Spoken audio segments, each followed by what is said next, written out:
Isang embalsamador na nakabuhay ng isang babae sa hindi sinasadyang pangyayari. Matapos niya itong galawin, meron akong nabasa tungkol sa ganitong mga pangyayari. Subalit ayon sa mga dalubhasa, may posibilidad na mangyari ito. Ngunit maliit nga lang ang tsansa. Sinasabi nila na maaaring mangyari ito kung magkakaroon muli ang init ng katawan at muling bumalik ang tibok ng puso ng isang tao na wala na. Subalit depende iyon kung ang sanhi ng naging sakit niya, kung ang sakit ba niya ay nawala siya dahil sa isang sakit sa puso o dahil sa matinding karamdaman. Depende yun. Maraming nagalit sa kwentong ito at ang iba naman ay hindi nagustuhan ang ginawa ng embalsamador. Subalit kabila niyan, marami naman natuwa sa nangyari. No? Maraming hindi naniwala. Subalit uulitin ko muli ang kwento ito na dati ako ang una nagkwento nito na nakita ko lang din naman ipinorward sa akin ng isang tao na kinuwento ito. No? Ngayon, simulan natin. Maraming pangarap si Roy. At isa dyan, makatapos siya sa pag-aaral upang makatulong siya sa kanyang pamilya.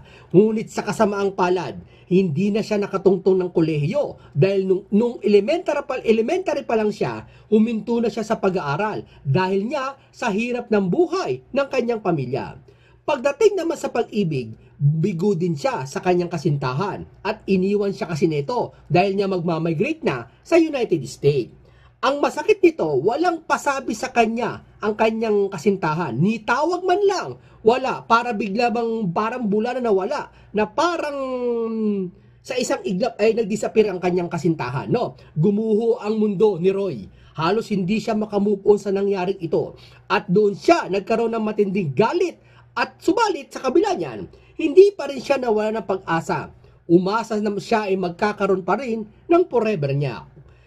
4 na magkakapatid sila Roy. Siya ang panganay. Sa kanilang baryo, kayod kalabaw itong si Roy dahil ang kanyang mga magulang ay matatanda na. Kaya siya na lang ang inaasahan ng pamilya niya. Isang araw, mayroon isang dalawang mayaman na nagpunta sa kanilang lugar upang mag-alok ng trabaho at dadalhin ito sa ibang bansa. 2 tao lang ang kanilang kailangan upang pagtrabahuhin ang sa nasabing bansa. Nangako ang 2 mayaman na ito na magiging maayos ang trabaho nila doon.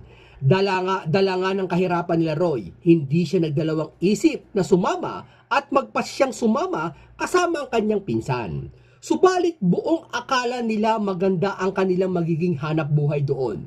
Sawalit kabaliktaran pala ang kanilang inaasahan dahil ang naging trabaho nila doon ay sobrang hirap. Bukod sa mababa ang sahod, halos walang tulugan at kainan. No? Kaya naisipan nila na umalis na lang sa pinagtatrabaho nila dahil madalas na hindi nabibigay ang kanilang sahod. Minsan ay kulang.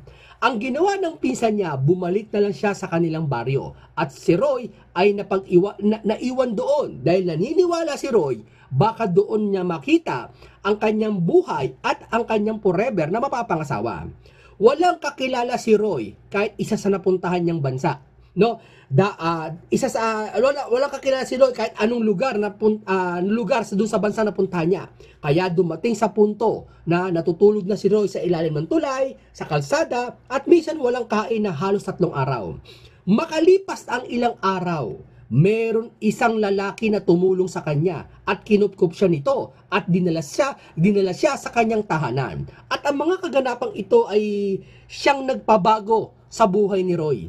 No? Kinuwento niya sa lalaki na kumupkup sa kanya ang lahat ng kanyang pinagdaanan sa buhay. Naawa ang lalaki sa kanya kaya pinasok siya sa trabaho sa isang funeral o yung tinatawag na embalmer, no? At ang lalaki pala na kumupkup sa kanya ay isa palang bihasang embalsamador. Kaya naging assistant siya nito, taga-abot ng gunting, taga-punas at mga ginagawa ng pang-iimbalsa. Tiniis ni Roy lahat ng ito kahit hindi niya ito inaasahan sa kanyang buhay para syempre sa kanyang pamilya at sa kanyang sarili. Hindi talaga gusto ni Roy ang ganitong trabaho. Halos bumaliktad ang kanyang sikmura sa araw-araw ng kanyang ginagawa. Ngayon, fast forward tayo mga kaibigan. Makalipas ang ilang taon, mga 6 na taon nakalipas, Natutunan na ni Roy ang lahat ng gawain sa kanyang pinagtatrabahuhan at minahal na niya ang kanyang trabaho bilang isang imbalsamador. At dito nagsimulang magbago ang buhay ni Roy dahil isang araw, merong isang pamilya sakay ng isang funeral service. Dala ang kanilang anak na babae na maagang na maalam sa mundo. At ipinakita ng magulang ng babae ang isang certificate na katunayan kung ano ang ikinawala nito. Nakalagay sa certificate ay ang sanhi ay isang heart attack. No? At syempre, yung mga oras na yon, walang ibang imbalsamador na available kung hindi si Roy lang. At nakita niya agad ang babae na napakaganda nito. Halos para siyang nakakita ng isang perpektong anghel. Marami siyang nakita ng mga magaganda rin na kanyang inimbalsa. Pero ang isang ito ay talagang tumawag pansin sa kanyang pagkatao. Dahil bukod sa maganda, makinis ito, napakaputi pa. Hindi na nagtakapagtataka dahil nalaman ni Roy ang babae napakayaman ng magulang nito. Na, tuloy natin. Mga oras na iyon, sisimulan na niya ang procedure at nakita niya na nakatambad sa kanya ang katawan ng babae. At yung mga oras na iyon, nakaramdam si Roy ng panginginig ng buong katawan dahil para bagang nangungusap ang babae sa kanya. Sa kabilang banda, nakita niya ang babae na halos parang natutulog lang. Parang nakapikit na lang At nakatitig lang siya sa babae ng halos 5 minuto. Hindi siya kumikilos, hindi siya gumagawa ng procedure. Pinagmamasdan niya ito mula ulo hanggang talampakan. At yung mga gunting na hawak niya ay hindi niya namamalayan, bigla niya itong nabitiwan. Sa mga sandaling iyon, para bang may bumubulong sa kanya at mayroon nagtutulak sa kanya na gawin niya ang isang bagay na hindi nararapat. At unti-unti niyang nilapitan ng babae at biglang pumasok sa kanyang isipan ang kanyang kasintahan na iniwan siya. At dito na pagmasdan niya ang lahat ng emosyon. Talagang nagsama-sama lahat ng emosyon sa kanyang puso at isipan. At bilang tao, syempre, nakakaramdam din si Roy ng init. Dahil ang totoo, hindi pa siya nakakaranas talaga na sa isang babae. Kaya ganoon na lang ang kanyang naramdaman yung mga oras na yon. At dito na naganap ang hindi inaasahan. Hindi tumagal pa ng ilang segundo, ginalaw niya ang babae ng isang beses. At maya-maya, nahimasmasan siya. Dahil maski siya, hindi napigilan ng kanyang sarili dahil first time niya ito gawin sa buong buhay niya. Agad niyang sinuot ang kanyang pantalon at kakabog-kabog ang kanyang dibdib dahil baka maabutan siya ng kanyang kasama na parating na sa mga oras na yon. At yung iba naman, nasa opisina lang yung mga oras na yon. Kumbaga, siya lang ang available na imbalsamador. Mga ilang saglit lang nakalipas matapos ang kanyang ginawa, biglang gumalaw ang babae at humugot ito ng napakalalim na hininga.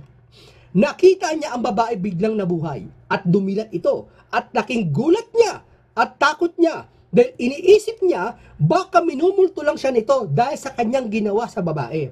Kumari pa siya ng takbo at nagsisigaw. Sabi niya na nabuhay. At lahat ng kasamahan niya tinawag niya sa opisina upang ipaalam ang nangyari. At pinuntahan niya ang magulang ng babae at sinabi niya, nabuhay po ang anak niyo bigla. Hindi nagtaka ang magulang, hindi makapaniwala. Agad na kumaripas ang takbo papunta dun sa prosedura nila.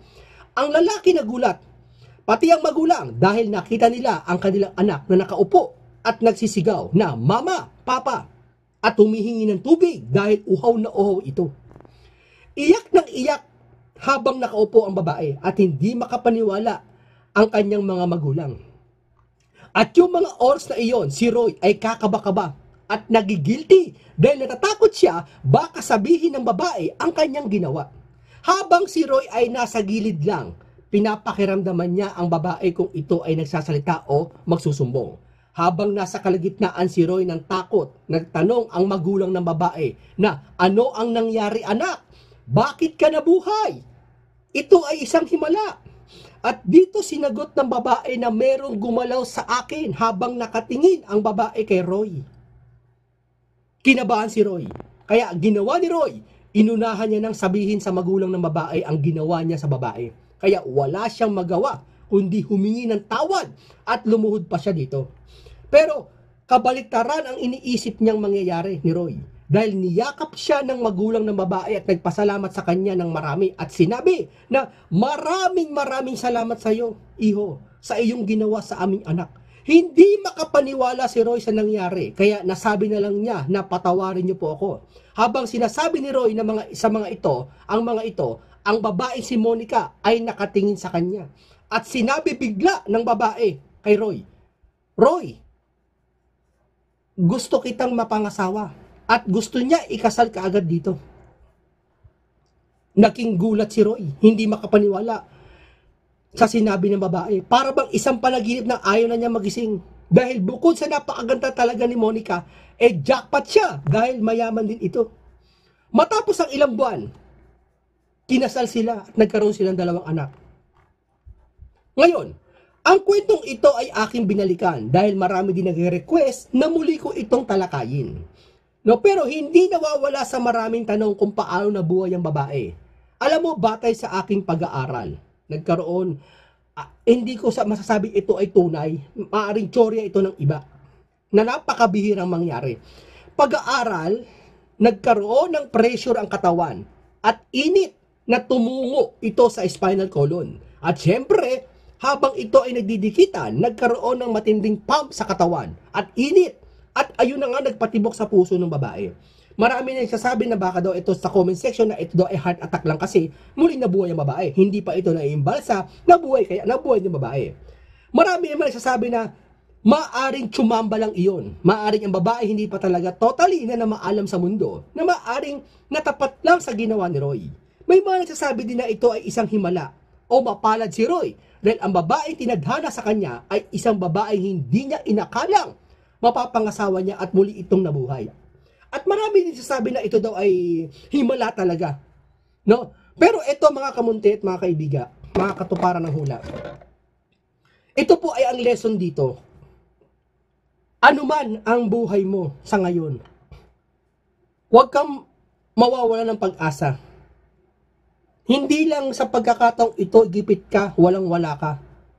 Marami dyan na lugmok na, pero makikita mo isang araw nakabangon sila. Basta isa lang tatandaan mo, wag na wag mong kalilimutan ang Panginoon Diyos at manalangin ka. Yan ang pinakapayo, ang pinaka-moral lesson dito sa topic na to. No? Ano man ang bigat ng problema mo, wag kang susuko. No? Darating ang liwanag, darating ang biyaya na hindi mo inaasahan. No? Kaya, etong kwentong ito, dati itong matagal, ito nang galing sa akin to, ako nagpasimula ng kwentong ito, matagal na.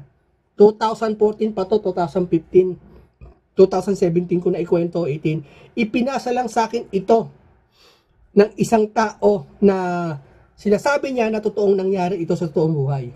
Hindi nga na nabalita kasi noong mga 2005, mga ganung panahon, wala pa masyadong social media. Hindi nabigyan pansin. No? Kaya ang sabi ko, ang pinaka-moral lesson dito sa topic na to na matututunan at aral dito ay huwag tayo mawawala ng pag-asa.